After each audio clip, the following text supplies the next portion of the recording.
This episode was previously released, but we think you'll enjoy listening again or hearing it for the first time. We will be back in September with all new episodes with some new guests, and some of our friends from past episodes will be back to talk to us again. We are so grateful for all of the amazing people who have joined us on the show in the past 2 years. The conversations have been educational, insightful, vulnerable, and heartwarming. We appreciate each and every one of them for agreeing to share their time and their voice with us and with you. As always, we would appreciate it if you would follow, rate, and review the podcast so more people can find us. Even better, share your favorite episode with a friend.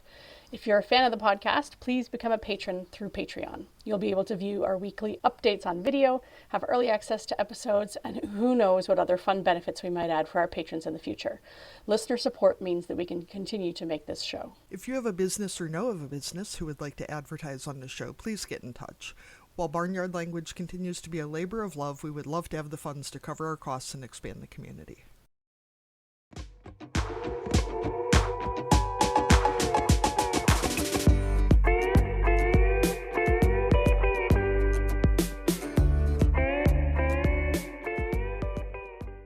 Welcome to Barnyard Language. We are Katie and Arlene, an Iowa sheep farmer and an Ontario dairy farmer, with 6 kids, 2 husbands, and a whole lot of chaos between us. So kick off your boots, reheat your coffee, and join us for some Barnyard Language, honest talk about running farms and raising families.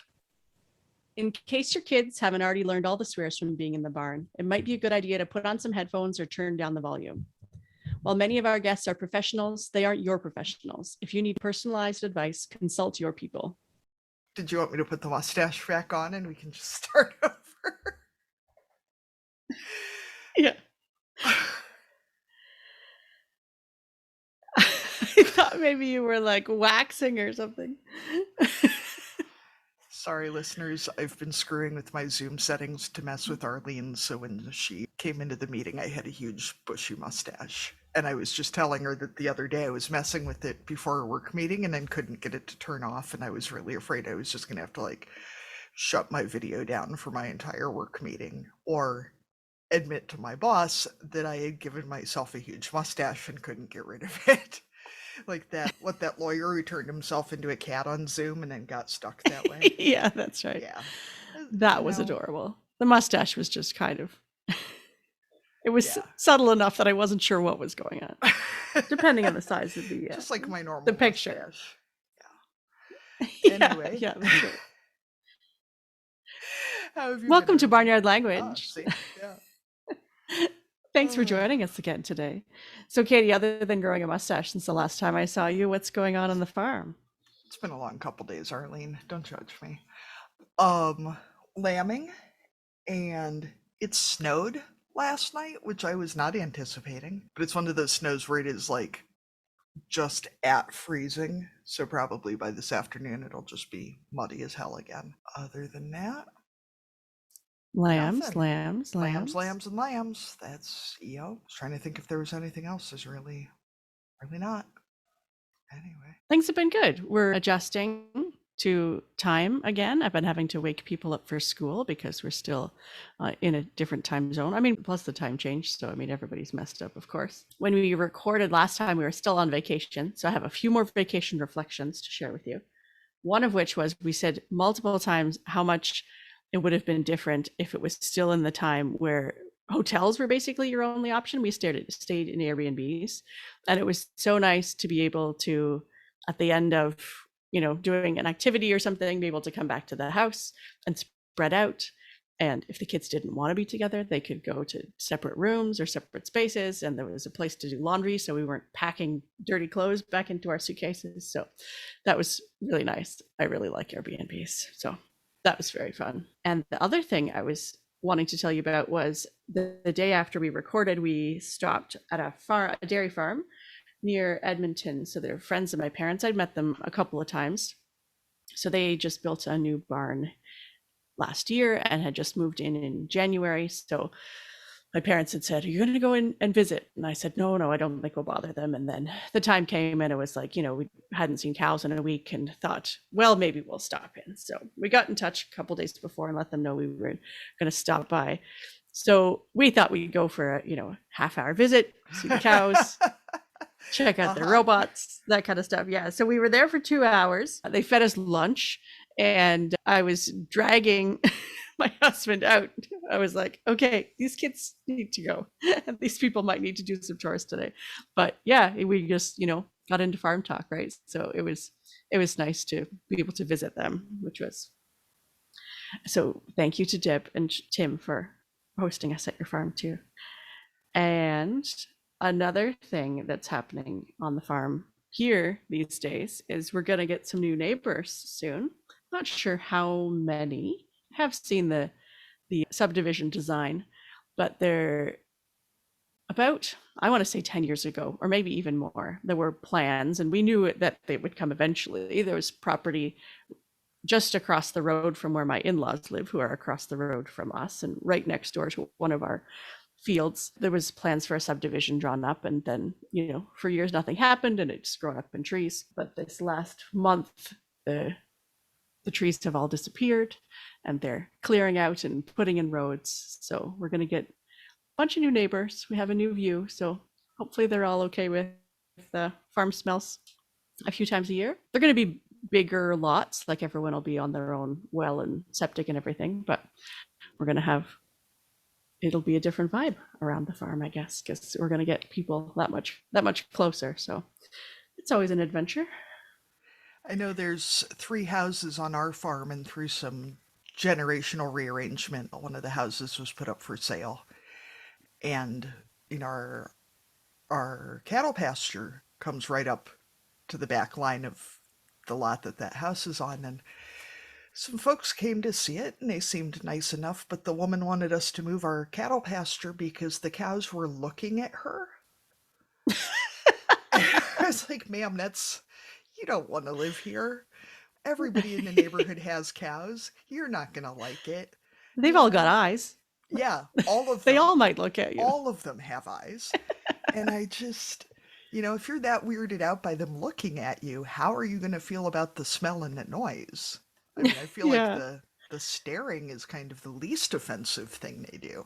Wow, that is an interesting complaint. I mean, I get, the deck on that house looks out over the cattle pasture, which was an intentional choice when it was built. So, I mean, I get maybe she didn't want to privacy screen herself from the cows, but yeah, but they're not judging her. No. Yeah, she'd be fine. It got sold to Jim's cousin instead, which has worked out very nicely. More accepting of cows being looked at, having eyeballs, and eyebrows for that matter. Yeah, both of those things. Oh, and the other thing that's happening today is there's a judge coming to the farm. Our Holstein Club they call it the Breeders' Cup. So it's a cow show, but instead of the cows going to a show, the judge comes to the farms. So the judge will be driving around our county today, going to any of the farms who chose to participate. I think there's 2 classes.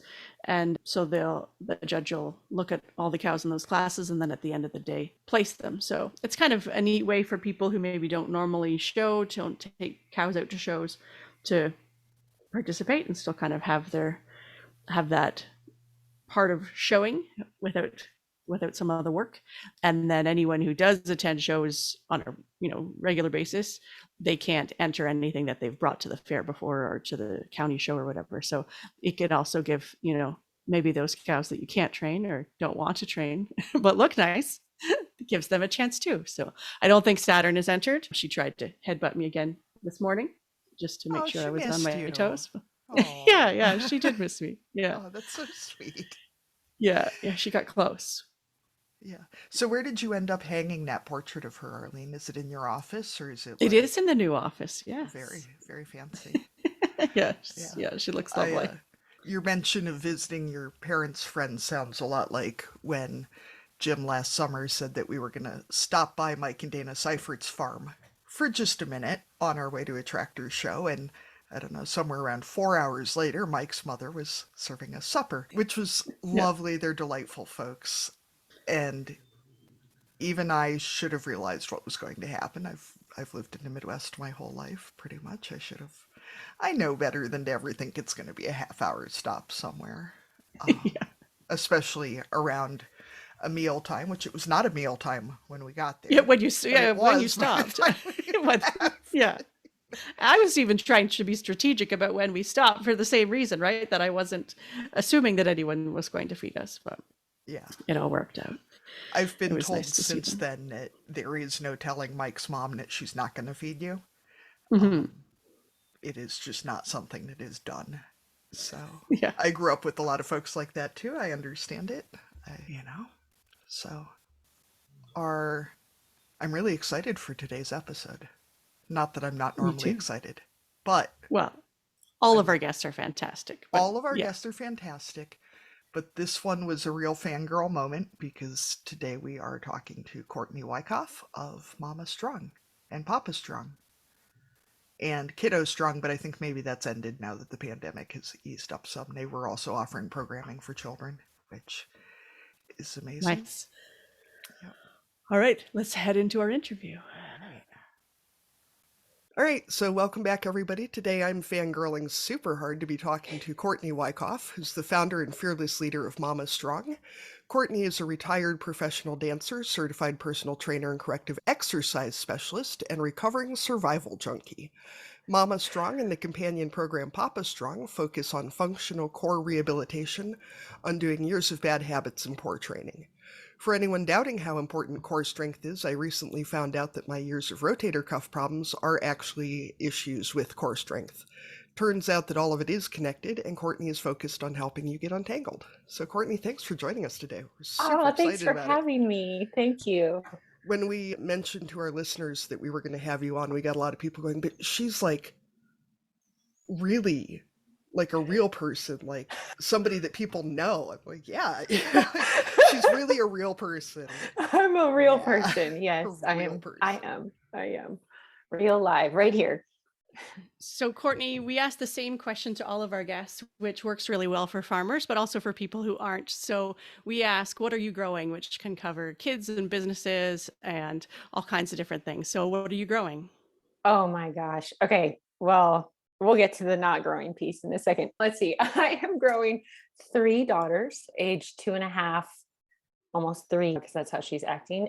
And for sure, 10 years old and 15. Let's see, what else am I growing? I'm trying to ungrow this, but I have too many pets. I have 2 dogs, 2 cats, 2 bunnies, and many fish, which the number unfortunately dwindles every day. So it's a situation. And then business wise, I would say I'm working through post-pandemic business stuff, which feels really rough and really terrifying. So I feel like I'm having to shift into a new and different sort of growth in business. And then for myself, I'm growing into being like, oh, I can't live off fumes, hence the survival junkie. I'm still learning about that. So I'm learning how to like heal. I think this is the first time in my life I've talked about it so much, and I don't think I've actually put it into action. Like I've been talking and thinking and whatever. So now for me, the growth is like, what does it really mean to actually take action into actually healing? Yeah. And then the not growing part that is very sad to be talking to you all about, but also inspiring potentially, is my garden. Like I have been desperate. I wish I'm going to send you all a picture and maybe you can put it in this somewhere in the notes, because it is the most, there's 2 raised bed gardens in my backyard.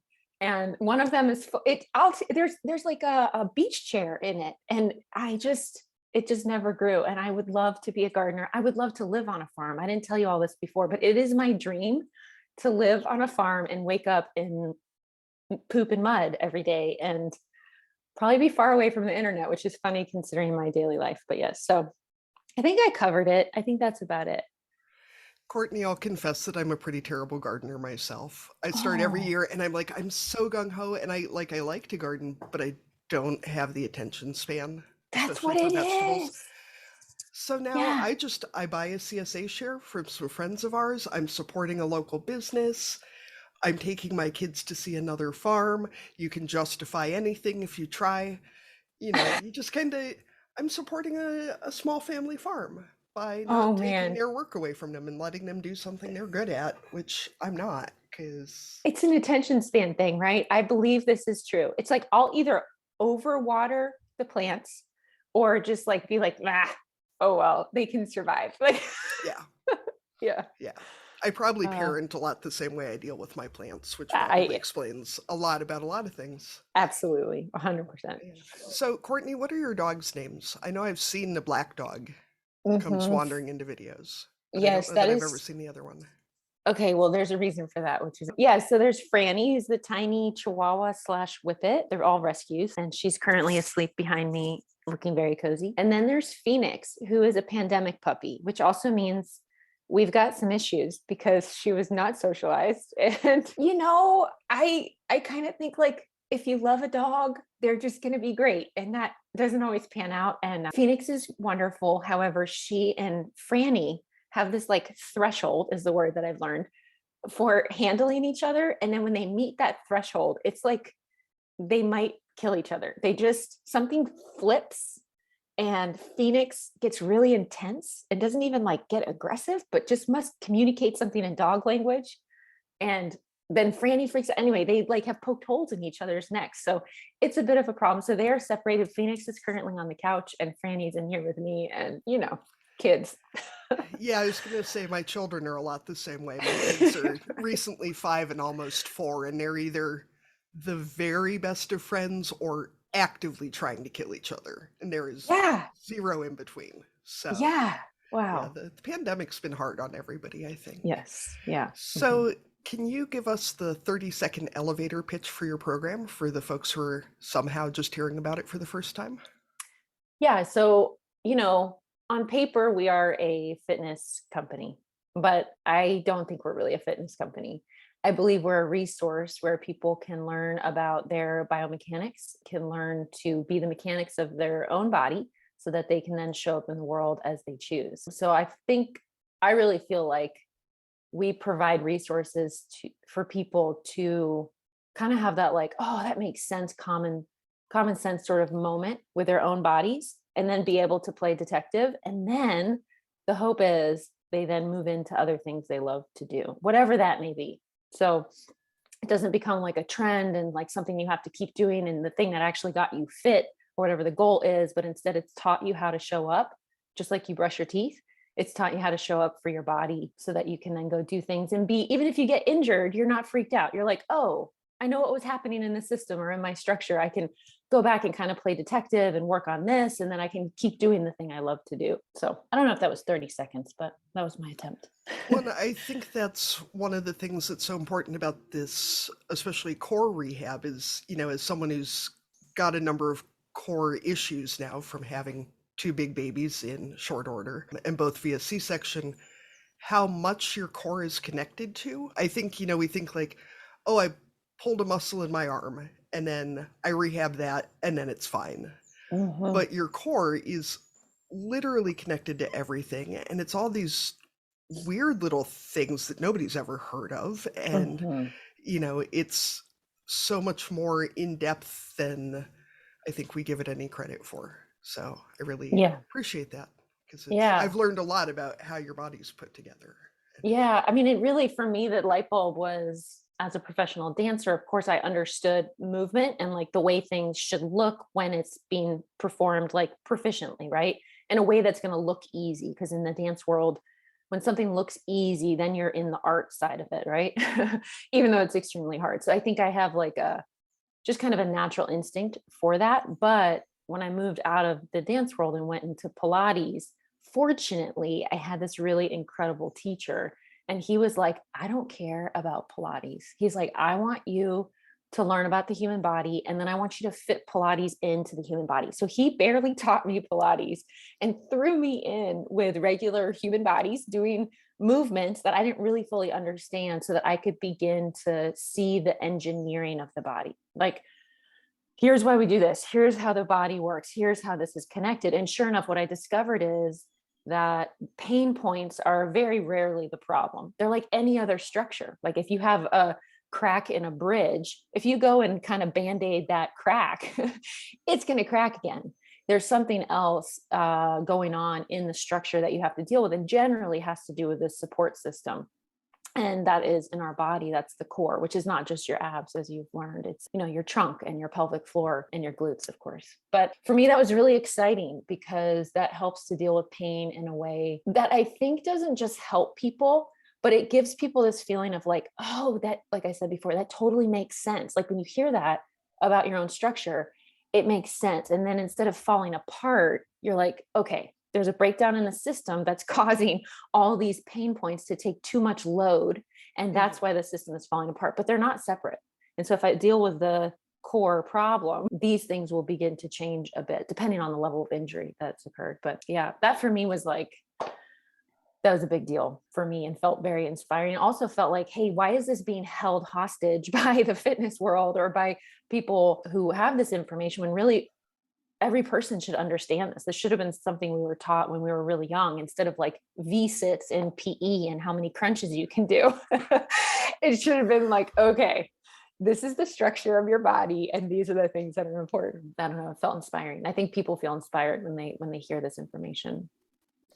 So I feel like you're kind of leading us to the next question that we had, which is, how did you end up starting MommaStrong? I'm feeling like it was probably this discovery, but what led you to starting the program and the company? I will say it definitely came out of a very, very desperate place, which I think is where a lot of these ideas actually turn into reality. Because had I known what I know today about business, or I'm almost 10 years into this, especially online business, I'm not sure I would have done it. And if I did understand, I'm not sure I would have done it well, because I would have been so focused on numbers. I would have been so focused on money. I would have been so focused on the terror of online traffic that I'm not sure I would have done it well. So for me, it came after the birth of my second child, Ren. I was in a bit of a pickle in my marriage at that time and was needing to leave that marriage.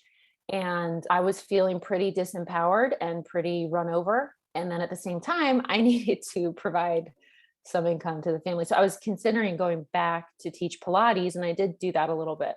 But underneath all that, I was in a significant amount of pain. But I wasn't telling anybody because I'm a Pilates teacher and I was one of the, top Pilates teachers focused on core rehabilitation and back pain in Houston. And there I was, like, barely able to lie down on my back and dealing with this belly situation that when people saw me, even, 8 months postpartum, a year postpartum, 2 years postpartum, people are like, are you pregnant again? And so I felt a lot of shame about all that. So I think the combination of like dealing with postpartum depression for sure, which I've dealt with every single one of my kids, some of the desperate things going on in my life that felt really huge, and dealing with this pain, it kind of like created this formula of, screw it. Like, something's not right. Something is not right. Like something's not right here. And I started reading a bit more about low back pain and started discovering that the way I had been taught to treat back pain was actually probably causing more of my back pain. And that gave me a lot of relief. And so I started doing more and more reading and developed what is today MommaStrong. So obviously it's gone through lots of iterations. And, first it started with just little videos that I was sending to clients and saying, hey, try this, try this, try this.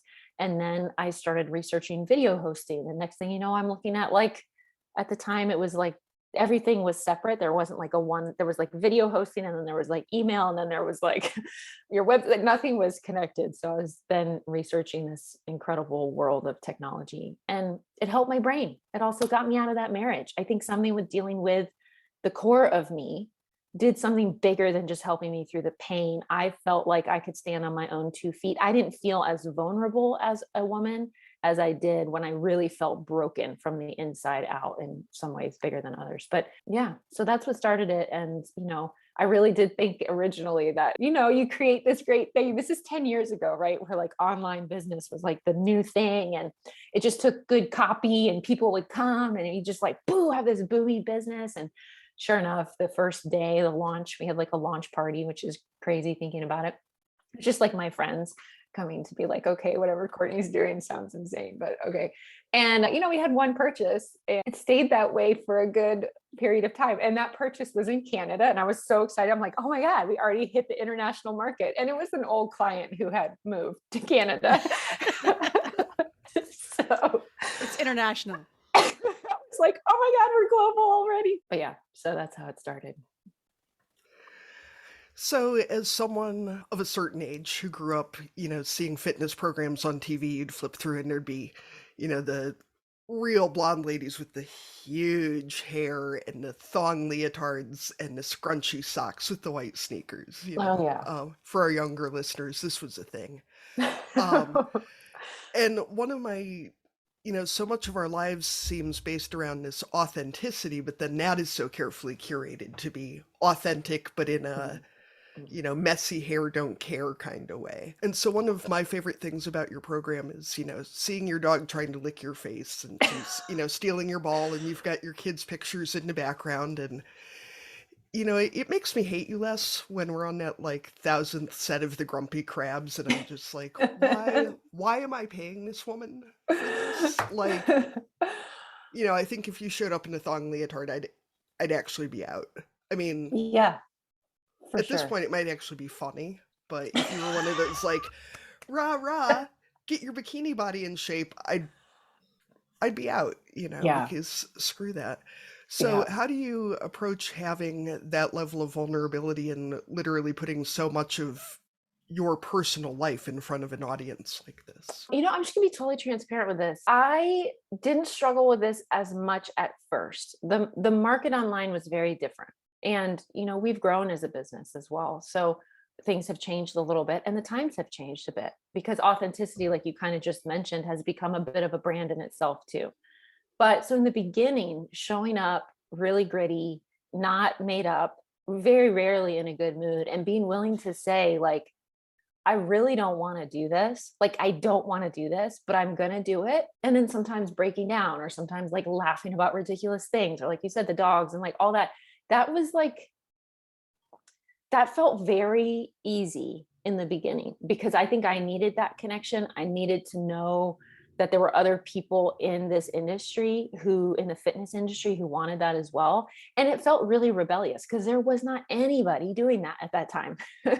10 years ago, that was not happening. And so it felt very rebellious and it fit with who I am as a person, which I really feel like more of an activist than a fitness person. I was like, more like, what happens when we get people feeling like the owners of their own body? And that's because we all teach what we need to know. And I needed, and still do, and still working on this piece for myself is like not being objectified, being the owner of my own body. That felt like a key part of what I was trying to share and learn about myself. And so of course we teach what we need to know. So that in the beginning felt like such an essential component. And I don't think I would have shown up throughout all of these workouts over 10 years, basically one workout a day. I mean, it's over 4,000 workouts that I've filmed.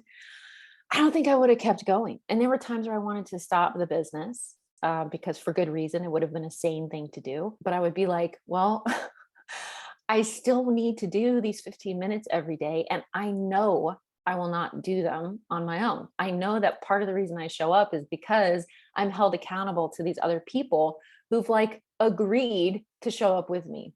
And so this is going to help me show up. And it's also something I'm doing that's bigger than me. So it just got me through really hard things and kept me embodied in a way that I'm not sure I would have done. And the vulnerability was the key piece. And the community formed around that vulnerability because people came in, and I show up as a person who kind of represents the fitness industry. I mean, I'm a blonde woman. I am a thin woman. Like, I developed muscle pretty quickly. I was a former dancer, and that is a bit of a hurdle to overcome when you're trying to show up and be like, hey, be a mess and have people really believe that that's true. They're going to look at me first and be like, yeah, shut up, Courtney.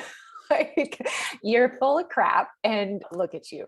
So for me to really be willing to show my underbelly had to not be something I was trying to create or manufacture. It had to be like, and this is who I am. And people who know me know this is who I am. And I'm a person who is a fan of the underbelly or the shadow self or whatever. Like, let's go there. Let's talk about it. And so for me, that vulnerability was really a willingness to expose that piece of myself, and through thick and thin.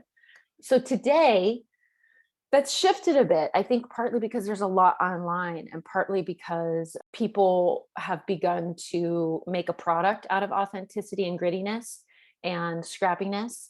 And, we saw Thug Kitchen come out first, and that was great. We're saying all these bad words and being funny about food and all that. It's great, right? But then people saw how lucrative that became because people wanted that.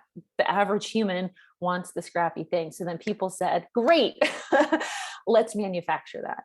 And so I think that's the struggle for us now, is making sure people know that we're like really the originals in this department, and that we really are full underbelly, and this isn't a manufactured product. But it is a bit different because people are more skeptical, which they should be, and the market is demanding slightly different things.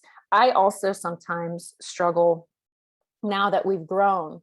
I'm a very private person, which people are confused by. In fact, if you came over to my house and wanted to do a workout, I would probably run to the closet and hide. I can work out in front of a camera, but if there are other people here, I'm extremely introverted. And so sometimes it's gotten harder the bigger we've gotten to receive feedback.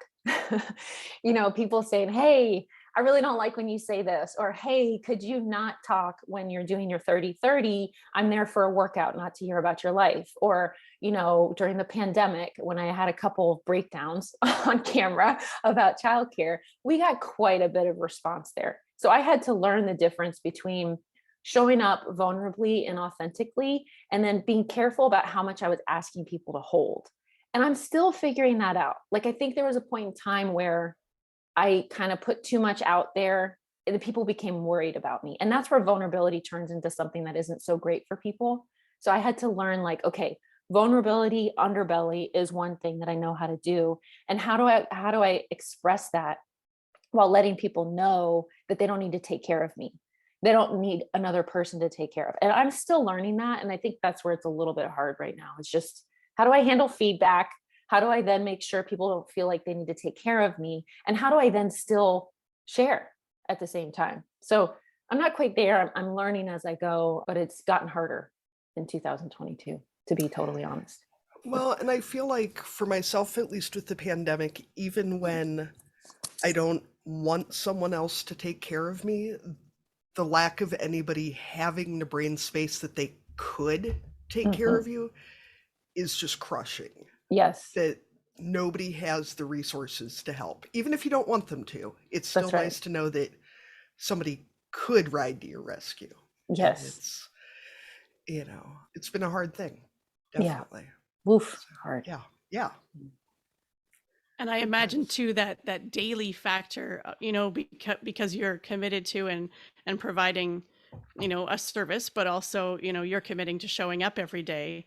So that is your connection to people, right? So these people on the other side of the camera are in your life every day. So yeah, I can imagine the balancing act of that, where especially, in the lockdown parts of the pandemic, when you maybe weren't seeing anybody else, those are the people in your life, right? That is exactly what happened. It was like, I went through such hard things, as we all did during the pandemic. It was so hard in a way that I don't think any of us could have predicted. And we're not out of, like, let's be real, like the caretaking load. And what I think, unfortunately, in 20 years from now, they're going to have a lot of data on our generation of mothers, and it's not going to look great. That data is going to be like, this period of time really, really had a negative effect on this generation of women. And we really failed these parents, not just women, parents. And the pandemic had a really, really huge effect. And I also went through another divorce that was catastrophic and unexpected and devastating for the reasons that the divorce had to happen. So I was going through that. I was dealing with 3 kids at home.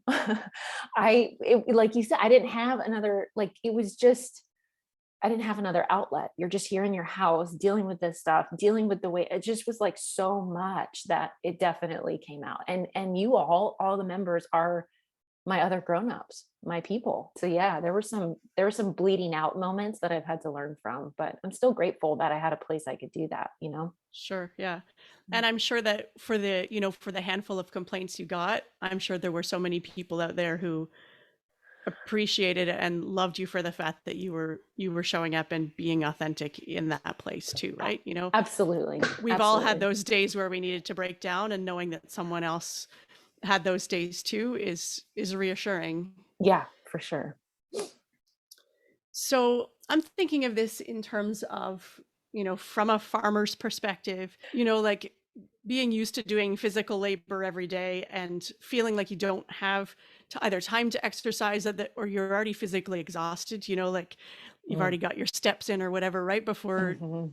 before 9 in the morning. So what advice do you have for someone who's either gotten out of the habit of exercising, has never really done exercise, or kind of doesn't know what benefit could come from it, if you're already doing Mm, physical labor? mm. Yeah. So for me, this comes from a very like tried and true thing in my own life, which is I'm not a natural shower upper. Like I'm a flake to myself and to other people, and not because I don't care about other people or myself, because I struggle with, you know, my brain, and I struggle with ADHD, and I struggle with some social anxiety stuff, things like that. And also when it comes to my own well-being and my own self, like I will tend towards not doing the things I need to do for my own body. That is my tendency. And I think the first thing is coming to terms with that and knowing which kind of person you are when it comes to doing kind of boring, mundane health things for yourself. And for me, the first thing was going, okay, this is not something that you're naturally going to go to on your own. You need accountability. You need kind of it to be your job in order for this to happen.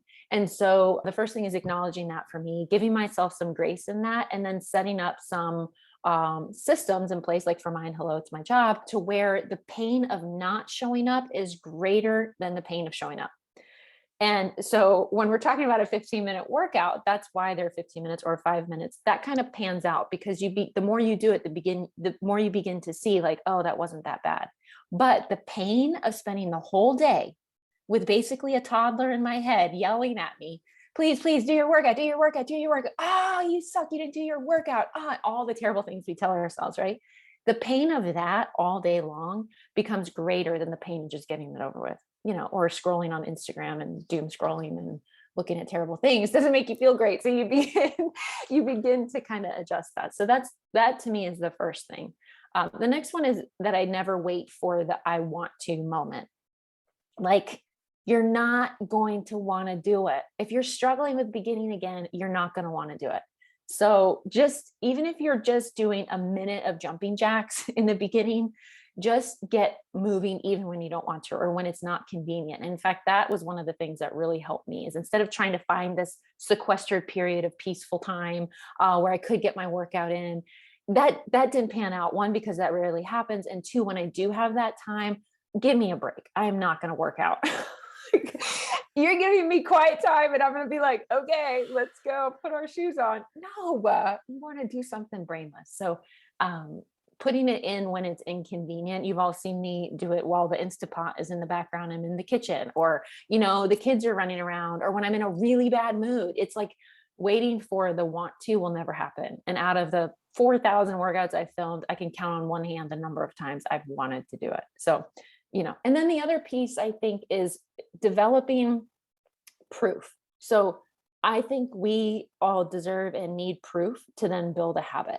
And for me, I don't have enough data or information off of one workout. I need like 3 days in a row of just like doing 5 minutes and doing that for 3 days in a row. And then what happens is, the imagery I have is it's kind of like pedaling up a hill. You're like pedaling up the hill in those 3 days. It's torture, right? But after you get up and you're now coasting on flat, or maybe even going down a hill, now you have a little bit of momentum behind you and it feels easier than it did before. But if you're constantly starting over, then you're basically having to go up a hill every day. And because you're a human, you're not going to do it. So for me, developing that 3-day kind of streak is really key to just getting up the hill. And then once you get there, your brain does something interesting. It's like, okay, that wasn't that bad. Just get it over with. Oh, you can only do 5 minutes. Oh, it doesn't have to be perfect. Oh, it does this and that for me in that amount of time. I do feel better. And then you're up that hill. But if you're having to start over every week or every month, you're just dealing with this normal human thing of not wanting to pedal up a hill every day. So I always call it like Mount Everest versus Mount exercise. Like, level out the expectations and get it to a place where your brain is like, okay, it's Mount exercise. It's not Mount Everest that I have to climb.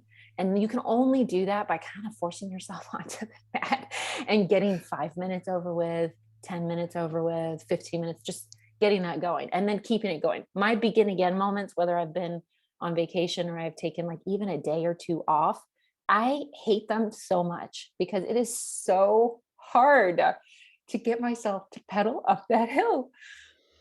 But yeah, it's worth it. It sure is worth it. But yeah. Courtney, this is a really interesting sales tactic that you're just telling people you hate exercise too, and that it's never actually going to be fun. I will say I was afraid when we booked this interview that you would look at how long I've been a member and how consistently I've shown up, because it's, you know, I'm always starting over. But I've been doing the, what is it, the core rehab camp? Oh yeah. I'm no camp, good yeah. at names, so whatever. Never mind. Yeah.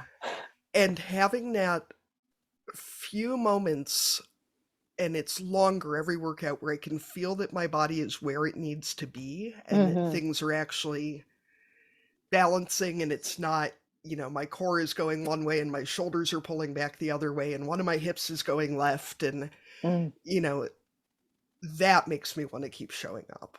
I'm not, the exercise is still not fun, and I'm sorry. You make it as fun as it's going to be, but it's still doing squats. I mean, it's not. I mean, is the unfortunate thing is we've handed off the leadership of the fitness industry to a very small percentage of people who like would default to this anyway. I think the statistics, and these are pretty old, so I'm sure they've changed, is like 11% of us are the people who will just do the thing. They're just, and I know some of these people, they'll just sign up, click play, do the thing. There's not a lot of resistance, right? They're going to go to the gym. I don't know any of those people. Right? I really don't. I'm sorry. It's true. So then 88, that leaves 88, more than that. I don't know. I'm not doing good math. The rest of us, and 89, the rest of us are going to struggle and very rarely do it. But yet we have leadership in the fitness industry that are people, at least from the outside looking in. And I doubt that's entirely true, right? They're probably making a lot of money, or that's like their job, or who knows, right? But we've handed off the leadership and this ideology of like, no pain, no gain, never give up. You're going to change your life if you exercise. And that for me is so damaging, because when you show up for a 15-minute workout, you are not going to change your life. So not only have you then shown up, but now you're a little bummed out because you're like, well, I'm still hurting and I didn't change my life and I'm not a different person and I have to do this again tomorrow. So the expectations that we put on the mat with us every day, I compare it a lot of times to like, if you had to move a small apartment, you know, the contents of a small apartment off your mat every day. That's what we do with our expectations, because we've been sold the idea that we can, you know, Rocky Balboa our way through fitness. And somehow when we do that, we're going to find this stride that's going to create this amazing life, and we're going to get there. And I'm sure some of those people exist, and I'm happy for them. And I think it's great. I just haven't known it to be true. And for me, I have to level exercise down to saying like, okay, in this 5 or 15-minute exercise, what can I actually get done? I need to, because I'm not gonna unpack a small apartment every time I work out. I'm a human.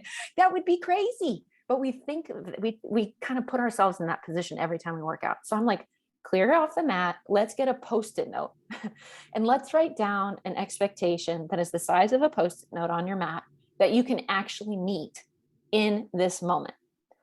So guess what? Mine are usually like not yelling at my kids, not sending that email or that text that I really want to send, pausing, right? Feeling blood flow. Sometimes it's like, I need to punch out all this stuff. I just need to get out all the stuff I'm absorbing. And you know what? In 5 minutes, honestly, 1 minute, I can meet that goal. Feeling your heartbeat, you know, like feet on the ground. Some days I'm like, today, I just want to check in instead of checking out. And then I'll go back to checking out.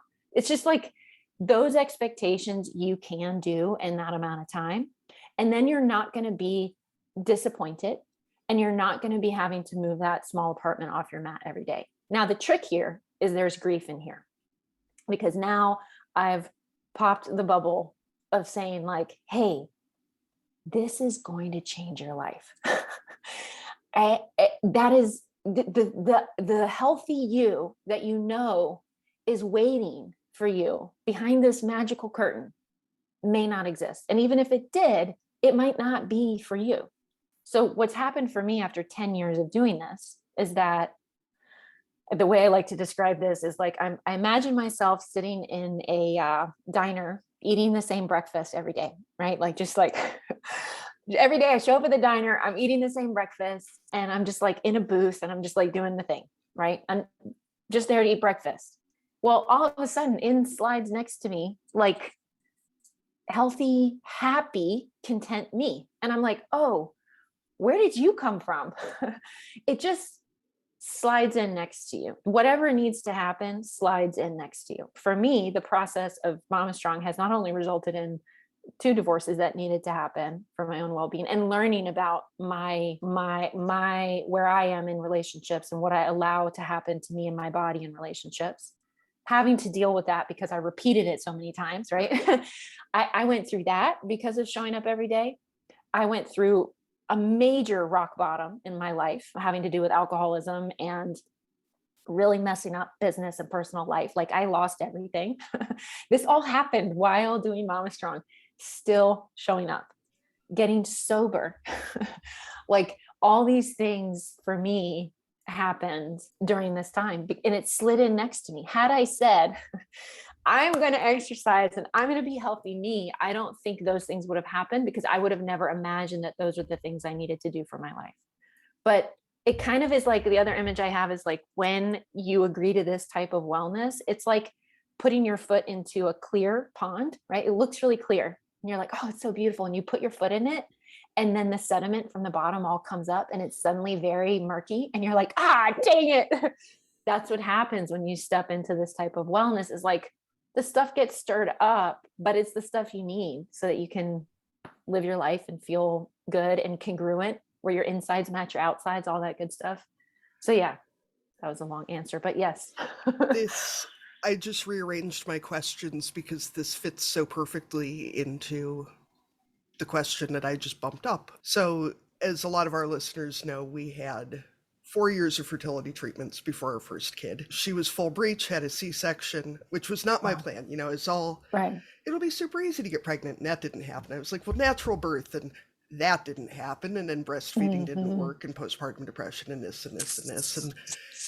And then the second kid is 16 months younger than the first kid. So that's a repeat C-section and more breastfeeding not working. And after the second kid, my body basically just lost its ability to do things like maintaining a heart rate or blood pressure or anything else. And so I remember, and this was the moment where I realized that I will happily just subscribe to your program forever. I don't really care if I like die or suddenly become a marathon runner or whatever. I was doing one of your workouts in my kitchen floor with the dog and the cats and the kids and everybody else. And, you know, we're just working out, just sticking our foot in the pond, you know, doing our thing. And then you asked us to actually talk to our bellies and to thank them for what they had done for us. And my immediate reaction was so much anger. Yes. About, fuck you, I'm not going to thank you. Yes. I had to drag you through the whole goddamn process, and now you're still not working. No, you don't deserve to be thanked. You don't deserve to be happy because you can't do it right. Yep. And I'll tell you how many years of therapy that saved me, because that, just blew a lot of shit wide open. That my body has been showing up, and it hasn't done a great job of showing up maybe the way I would have hoped that it would, but I also spent a lot of years not taking any care of it, so that's on me too. But just this working out and exercising and showing up to tend to ourselves and to care for ourselves, instead of getting our bikini body running a 5K that we're not interested in. You know, I mean, if you actually like to run, cool. I don't understand it, but whatever floats your boat. But how much exercise and wellness in our bodies has been tied into what's good for other people and what's convenient for other people, and not what works for us, and how much of pregnancy and childbirth and child rearing for me, especially the first time around, because the second time around there was a lot less bullshit being dealt with, was about making my process easier for other people and making my experience more convenient for others. How inconvenient it felt to deal with infertility, that I was, taking up other people's time and spending money, and why was I special enough to need this help? And that's a lot of shit to unpack, and I did not expect it to come from a workout video, and there's not even a question in there. When you talk about making this change for people, I mean, it's not about the exercise, although when your core is doing what it's supposed to do, it is life-changing. But just the showing up for ourselves, and that this is what my kids are seeing when mommy says, mommy's gonna go exercise. That's right. And then she isn't, I mean, sometimes I'm cursing you, but not that often, and they're seeing that I still show up even when you make me mad. So well, that's good for them.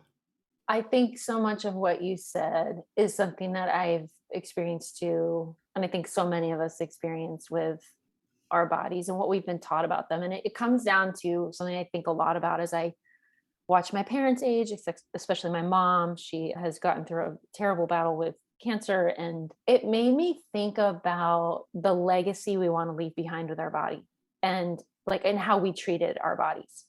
And I don't think that's talked a lot about in the wellness industry, because it's really about getting to your best self, which if you think about the legacy in there that you're leaving behind, and probably the ones we saw our parents and other people deal with, that's saying this can be changed. And if it is changed, then X, Y, and Z will happen. But underneath that is this very deep lack of safety with your own body. And that feels treacherous. That's any relationship that you have. If you're not feeling safe with it, you're going to behave a little bit differently. You're not really going to get that connected. You might do certain things to try to, make it work and make it functional, but you're not really going to get connected. And so when you can find safety in your body, that becomes different. And the safe thing here, and that's the legacy I want to leave behind for my kids, which is saying I sought safety in my body. I saw, because I think also it can be really kind of packaged and commodified, this idea of body positivity, right? Because I honestly don't love my body a lot.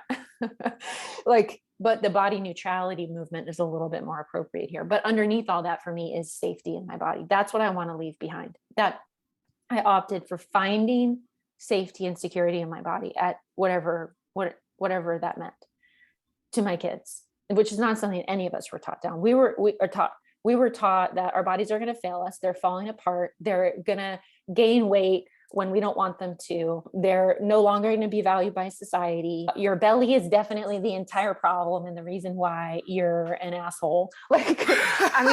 Just all these things that we've been taught about it, that legacy, it comes through when we behave in those ways to our own body. So for me, stepping in and thanking my body I also get so angry, or I got so angry at first, because there's a stuff in that relationship, right? That you don't feel safe.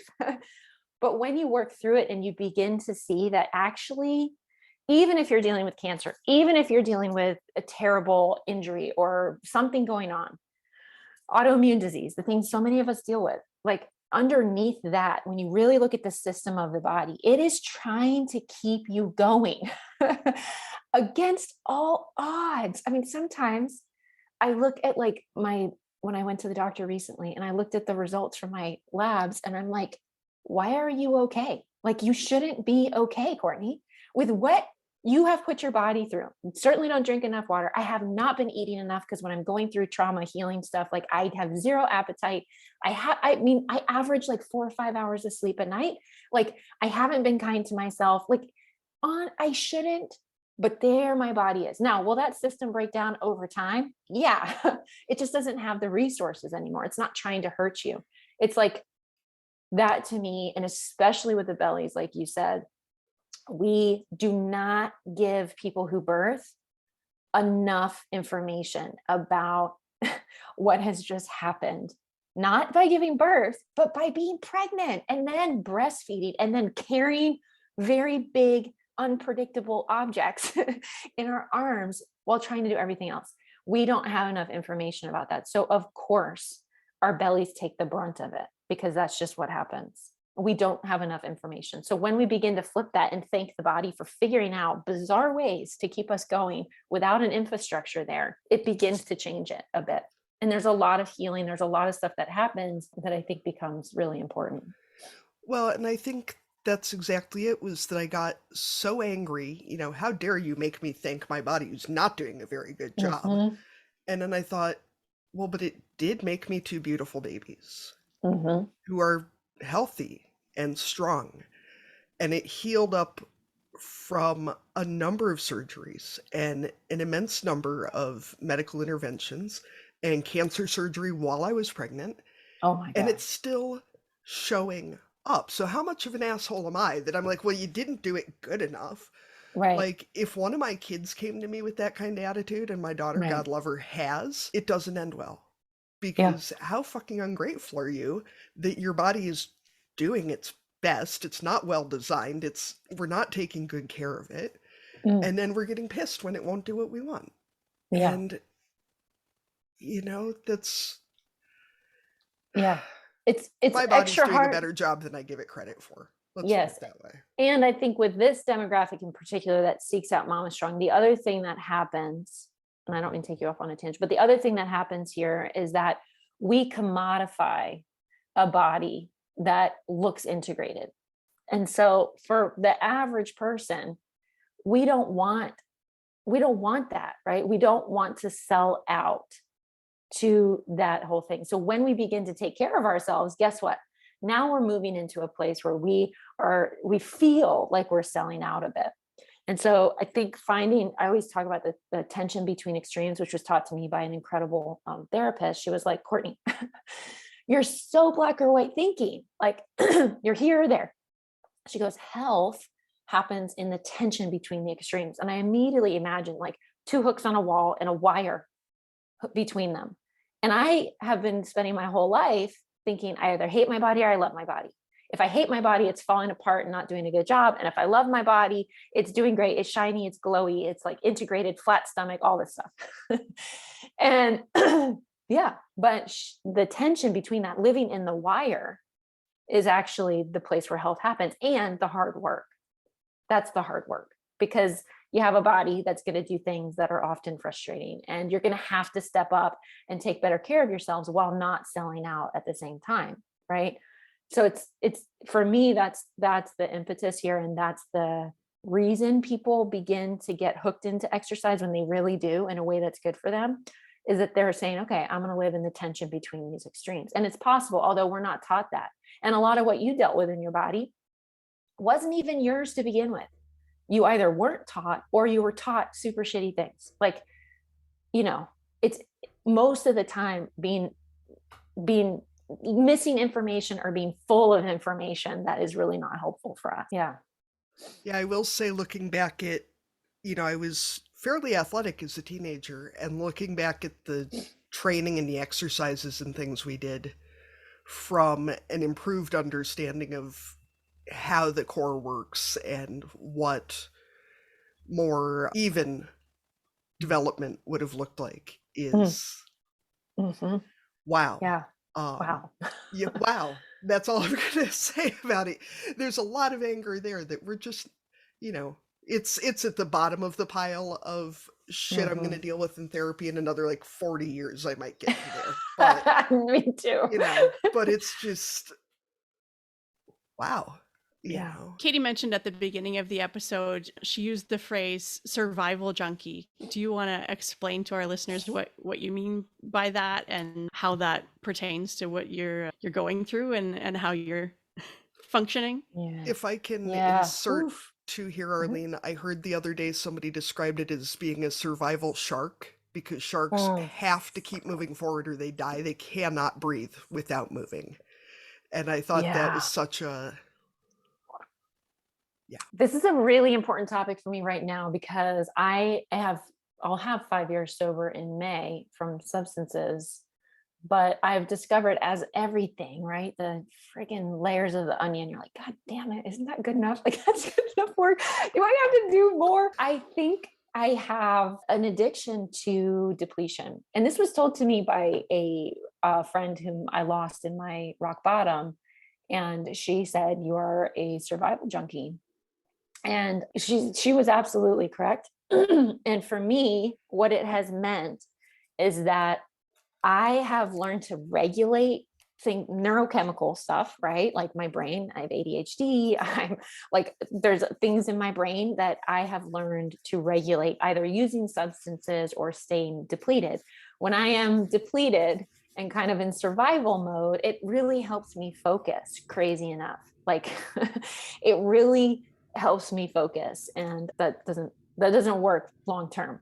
But that's kind of like the surface of it. Underneath all of this, I really think there is an addiction to depletion that I am going to actually start to work through the same way that I worked through an addiction to alcohol, and kind of pull it apart a bit. So I don't really have all the answers for it, except that I know that this is like the golden nugget. A great example is and I'm sure everybody feels this way, if I'll use money as an example, which is a hefty topic, but if I get a little bit of extra money from, say, my tax return or something, it will go in my savings account. And I swear to God that I get more anxious with cushion than I do hustling. What is that about? All I can do is go back to being a young kid and go back to, my inner child, which of course I think is where our shadow selves develop, right? I really think that it had to do with very early conditioning of what it meant for me to find safety and to feel like I had control over something. And so when I'm in a position where I'm having to hustle and I'm having to like keep moving like that shark, it just does something for me. It gives me a ping the same way alcohol used to do. It helps me not feel what I'm feeling. It's like so bizarre, but it definitely is similar to the high that I would get from using substances. When I'm depleted, I get a similar sort of high. And I don't think other people probably relate to this in the same way. I think people probably deal with this in like, okay, but I think some people probably deal with survival junkie stuff in like the realm of like needing to feel useful or needing to belong. Like, I think you could fit in a lot of things here.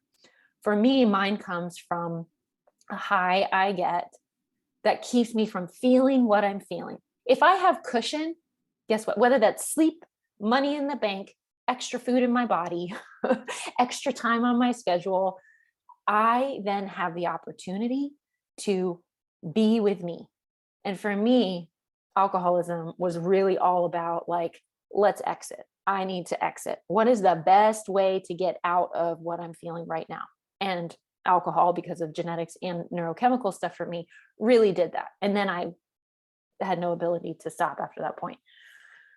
So I think with depletion, that's the next layer of my work, is to look at what survival mode was when I was young, how that made me feel safe, how that made me feel like I was in control, and what that did for me. What was the benefit there? How have I been using my stress hormones my whole life to manage myself? I think that's a big component. I think I depend on cortisol and adrenaline big time. So how have I been self-regulating through being extra depleted? And, because I think with this topic, a lot of times it's like, well, just sit and meditate. Like, you just need to be with yourself. And I'm like, yeah, but there's something a layer deeper than that, which is like, I have an addiction to depletion. I get a high from being depleted. It helps me regulate my life. But the end result is this will hurt me very, very, very badly. Like, this will hurt my life very badly. So it's progressive too. So like, what do I have to do to change that behavior and to move into new behavior? And then how do I deal with the discomfort of being left with me? just there dealing with that kind of stuff. It's not something I have figured out, but it is definitely the nugget of a lot of the other things. And I also think the other piece, and I'll stop rambling about this, is that it will have a dramatic change in my life with people around me, with choices I make, with how much I probably overdo care for my kids. Like, I think it's going to have a lot of effects on my life that will be good in the long run for everybody, but it's going to be, I feel like, a little resistant, just like I know with getting sober, you're like, oh my God, get ready for the changes that come your way. So I think there's a resistance to that, but wow. I feel like you kind of just opened my head and dumped a bunch of shit out there, Courtney. Because I'm very much the same way. I think for myself, a lot of it comes from when you're hustling and when resources are very tight. So many options are off the table that it makes it easier to pick which thing you'll do or which thing you'll pursue. I mean, as someone whose ADHD was diagnosed at 39, it's explaining a lot about how my brain works. And I was always that kid that, they'd say, well, what do you want to do when you grow up? And I'm like, one thing? Pick one thing. Oh, yeah, okay. And so when you only have $20, it's really easy to figure out where that $20 is going. But when there's a cushion in the bank, now you have control and you have power and you have choices. And that's a lot. And, not to sound too like woo woo about it, but if you have all that power and control and choices, you can do whatever the fuck you want. I know. And that's the scary thing. Yeah. Yeah. Wow. We're going to have another episode where we get into that. We're going to take down Brene Brown. That's what's going to happen. The Courtney show. Maybe you guys could team up. I could see some real power coming out of that one. Yeah, for sure. Wow.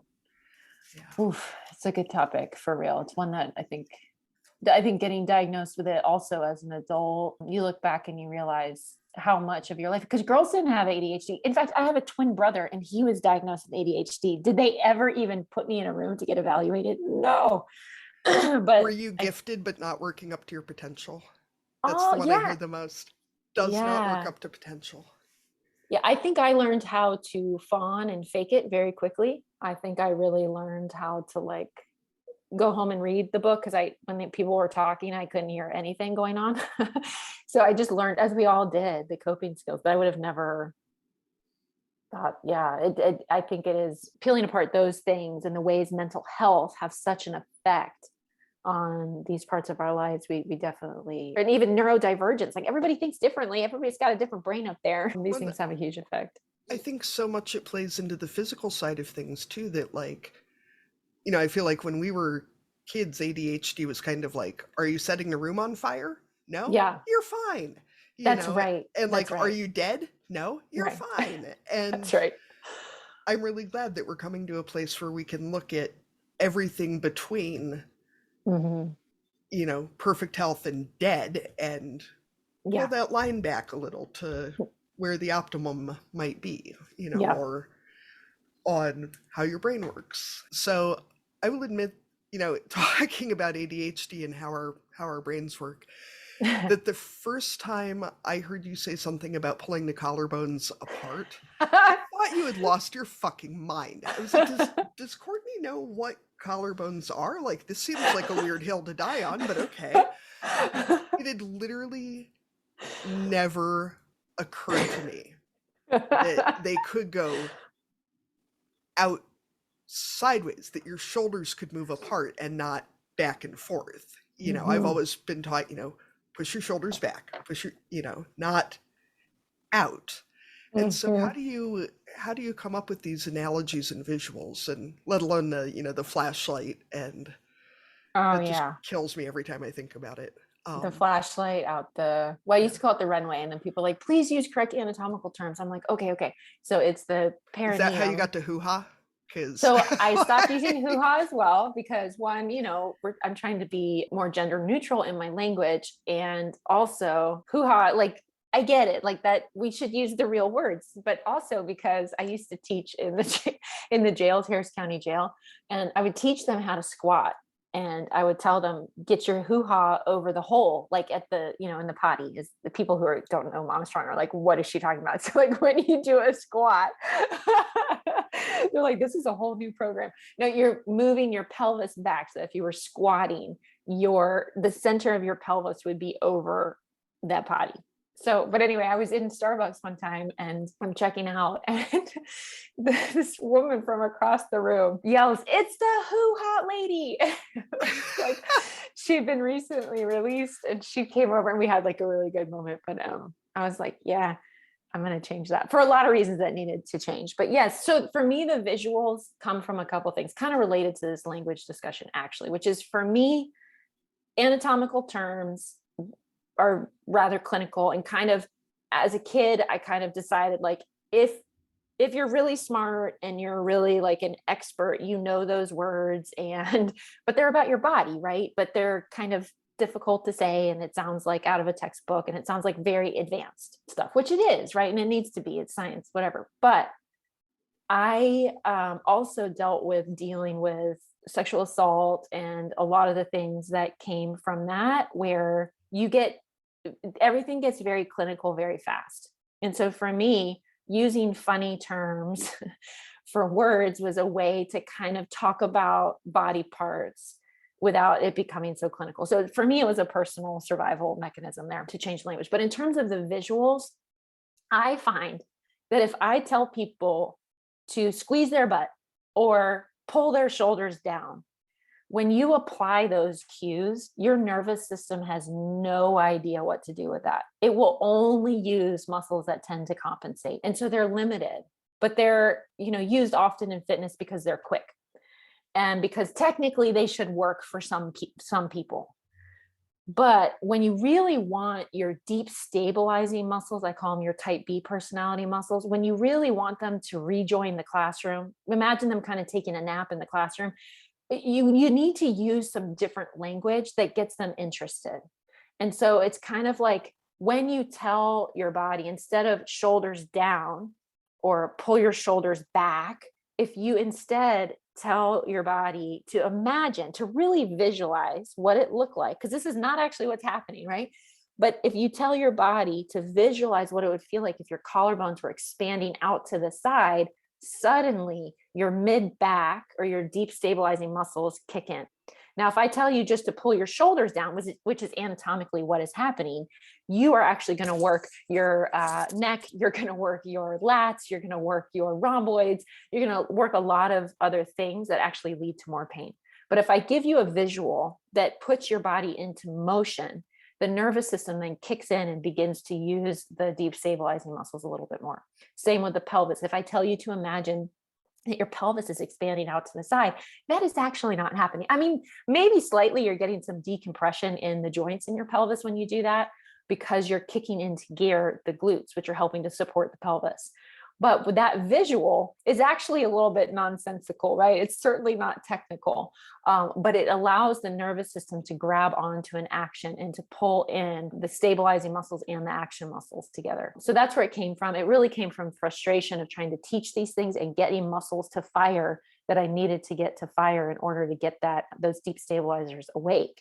And the typical cues I was given actually encouraged those to stay asleep.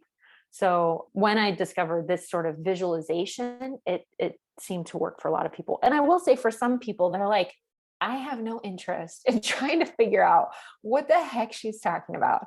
Like, just give me the nuts and bolts. So I do acknowledge that there are different learning styles here, and I try to tend to both of them. But yeah, it can be fascinating when you feel those things kick in and you learn alignment happens in a different way than you were taught. Just the typical shoulders down, chin up, straight back, squeeze your butt, hold a quarter between your cheeks, like things like that we were taught don't really work out so well.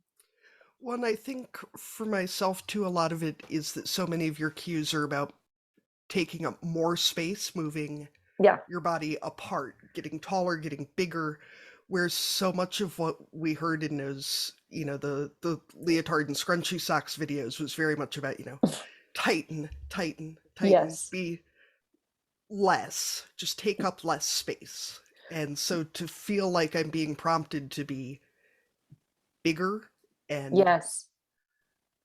just to claim more space feels so Yes. good. And Sorry, go ahead. as someone whose brain works in those very strange visual ways, it feels very welcoming to be given a strange visual cue from someone whose brain obviously works similarly.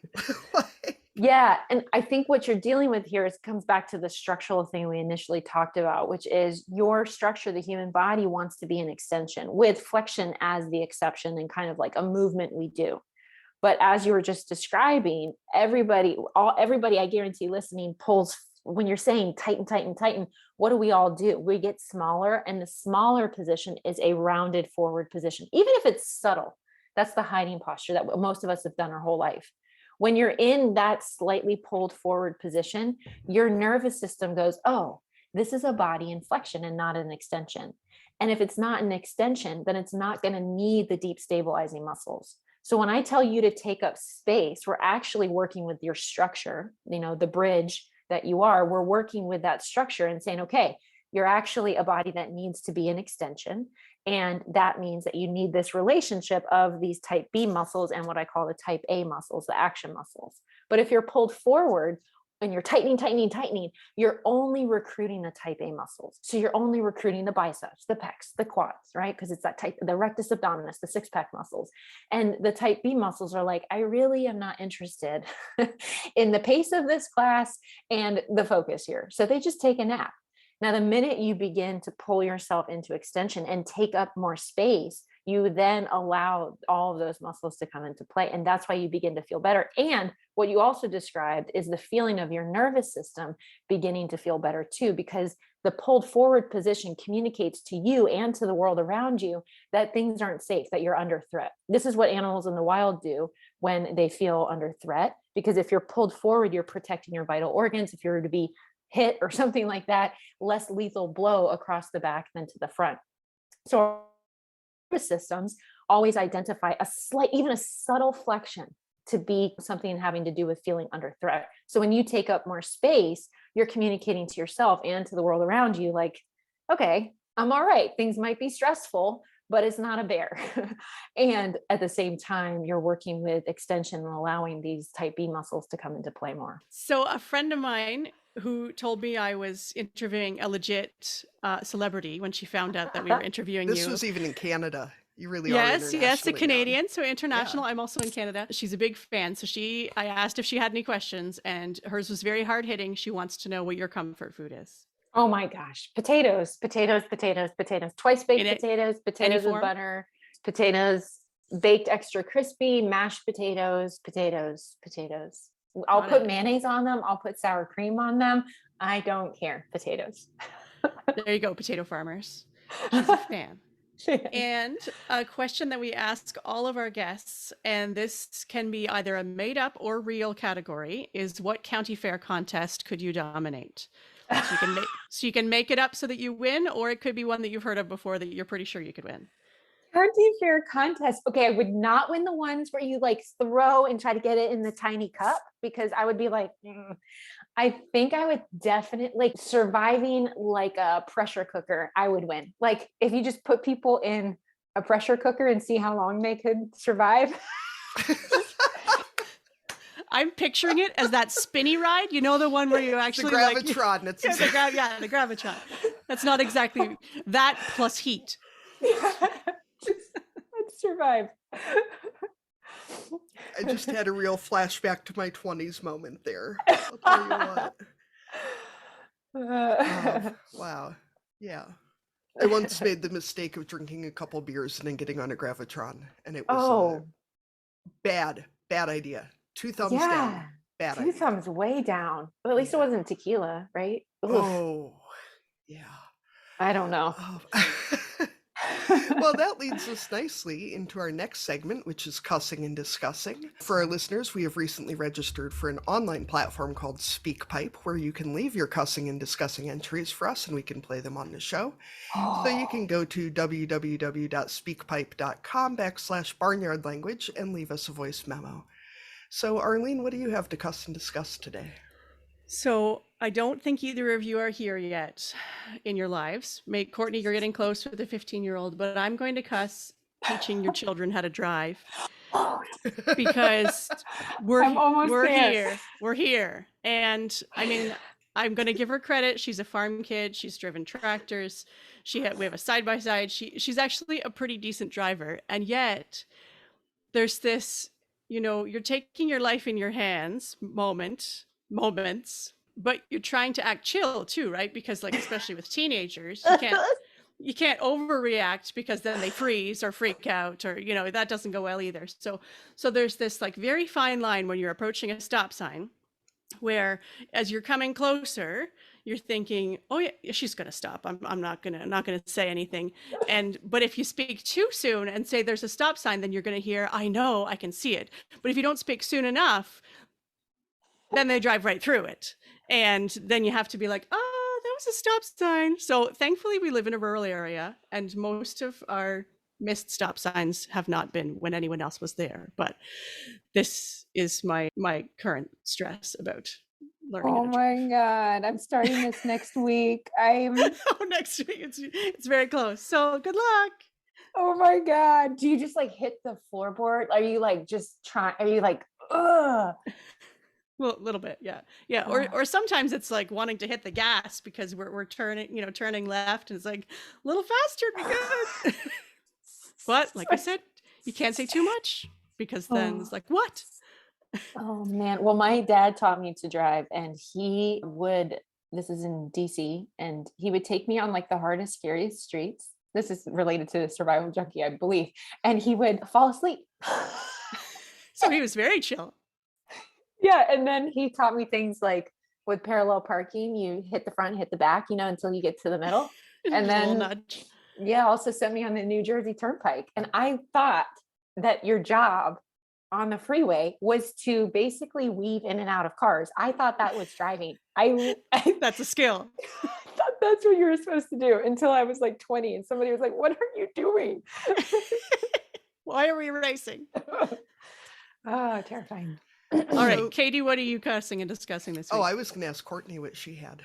Okay, go ahead, Courtney, you're up. Oh gosh, it might just be, okay, it's having a 3-year-old, almost 3-year-old, and a 15-year-old at the same time. Like the demands of these people, I'm like, there's just so many demands. It's like, and from the 3-year-old, it makes sense, right? But she like really wants to own her life. They're actually very similar. It's like very similar, sort of like, I do it kind of thing.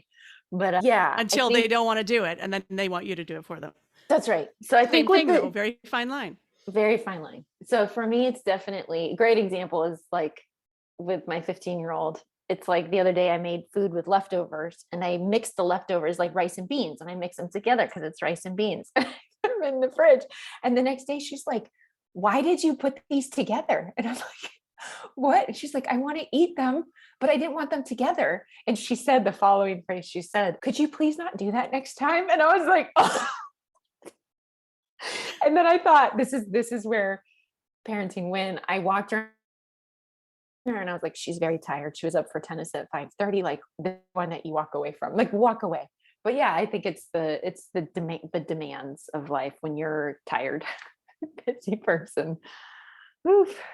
I can't even imagine. I mean, at least with our two being close in age, like there's twice as much fuckery sometimes, but at least it's fuckery about the same stuff because they're not like, I'm not like taking one to sports practice and one to preschool. Like they're in the same place. But this plays perfectly into my cussing and discussing. Last night I made, everybody says kids are picky eaters. And I was like, cool. So they'll be like, no sushi, no curry, whatever, like, my kids, the girl child who is recently 5 has decided she likes peanut butter and jelly, which she calls brown jelly and red jelly, but not together. And so normally I take one slice of bread and I put peanut butter on it and I fold it in half. And I take one slice of bread and I put jelly on it and I fold it in half. And that's what she eats. So yesterday she asked for a sanch, mind you, a sanch. And she goes, but I only want one bread. Okay. So I take one bread and I put peanut butter in one corner and red jelly in the other corner, and they're not even touching, let alone mixed, because God knows how that's going to go over. And I fold it in half, but I didn't cut it. And I take it in, and she goes, "What did you do?" And I'm like, "I made you a sandwich, child. Why are they mixed? I said no mixed. This is disgusting." You can't scream at me in words that you can't pronounce, child.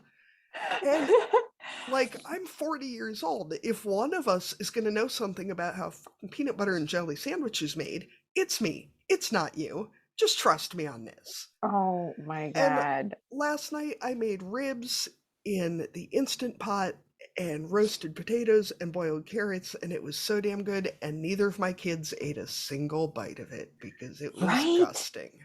Right? Mhm. Like, whoa. What is that? I And think I've said roast this before, but potatoes. I do feel like there's this like inverse proportional like graph where like the more effort you put in, the less likely they are to eat it because there's So something about, the better the true. meal is for the adults, the less likely the little people are going to actually enjoy it.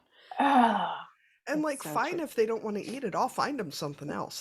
That's fine. But don't complain about how gross it is. Right. I mean, did we complain as kids? We ate the food. Like, do you remember? Like, Yeah, but I think we grew up in that generation of like, I'll give you something to cry about, which yeah, not probably great. explains the like, we're going to be in therapy for another 40 years. Yeah, Um, exactly. Sorry, Mom, if you're listening to this. Like, feel bad about that. Kids, though, man. Yeah, the food thing, the food, or like wanting to get Uber Eats. My little one, my 10-year-old loves the Uber Eats until I had to call the bank because there was like a situation anyway. But she was like, she goes, "Has your account been hacked?" And I'm like, "I don't think so." And she's like, "It's many multiple charges to Uber Eats." And I'm like, "Oh yeah, it must have been hacked. I need to definitely look into that." But then I'm looking at it and I'm like, "Nope, nope, nope." Those are all legit. So I had to have a sit down with them. And I'm like, "You can't order Chick-fil-A on Uber Eats anymore. The single mom is officially going to rise to the occasion and just drive you there. We can't do it anymore." Our Crazy. son, too, I bought. So we have an Iowa-based creamery that makes the best whole chocolate milk. And normally Oh, we get the like skim chocolate milk or whatever, because the whole chocolate is like double the price. yeah. But the other day I thought, Mama's feeling good. I just splurge. Get these kids the whole milk. They won't drink it. It's gusting. Feels weird on my tongue. It's not going to happen. Like, I'm done with you two. Whatever. Here's Whatever. some ramen. Yeah, here's a can We of have the plain black beans. Yeah. There you go, kid. we have the reverse problem whenever we go on vacation. I try and because we live on a dairy farm, we do drink our own unpasteurized whole milk. So go and try and buy milk from the store, and the kids are like, "Ugh, I can't drink this." So if we're driving distance, we actually have to bring a cooler with like glass bottles of our own milk. But longer trips, they just have to not eat cereal in the morning because they can't do it. Oh, wow. I love that you're Milk bootlegging milk snobs. around the country. Yeah, for real. Yeah.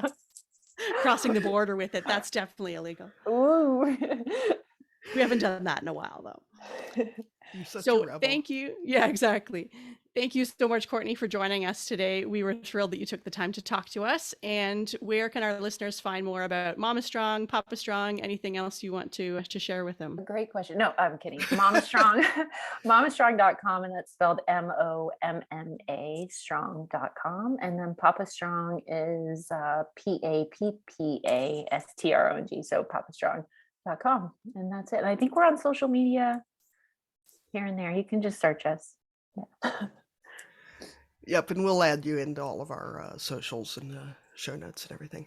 So thank you, everyone, for listening to another episode of Barnyard Language. You can find us on all the socials, Facebook, Instagram, and TikTok as Barnyard Language, and on Twitter, we are Barnyard Pod.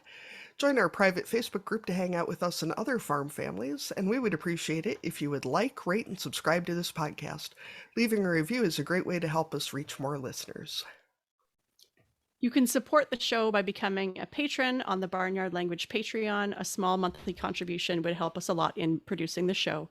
We welcome your submissions for future guests for the podcast. If you or someone you know would like to be a guest, please get in touch.